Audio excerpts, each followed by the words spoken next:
I lived on the campus when I was going full-time to UBC in the army huts. It was the last year they used the army huts.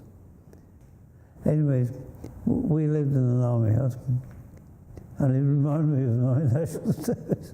Isn't that funny? Can't get away, yeah. The rent was $40 a month. I had a wife, and if you wanted to do some studying, you just walked over in the evening to the library, and I would come back when the kid was in bed, not making a noise and all that kind of thing, and do a bit more studying. But I think it was a bit of history in itself. There was one prof living in the army hut. He shouldn't have been there. He lived in it for eccentric reasons. He taught music, and his name's on the tip of my tongue, and I can't give it to you.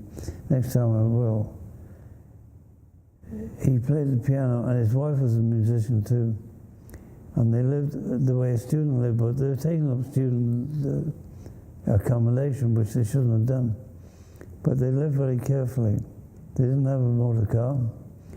They went to Paris every spring. They brought back a lot of paintings and went to every concert you could find. And they're totally eccentric.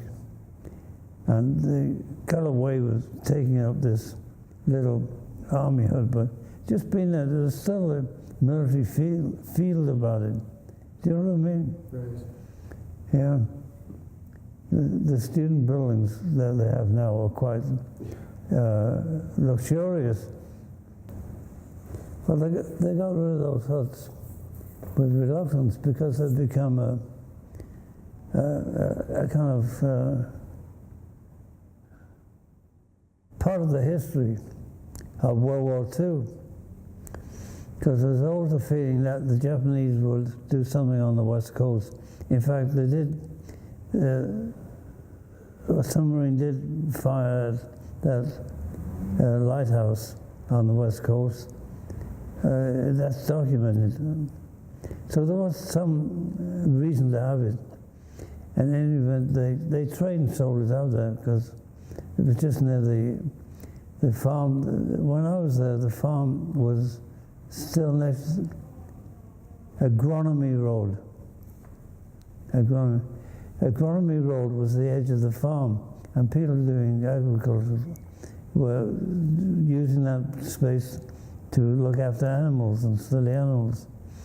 And now it's all built up.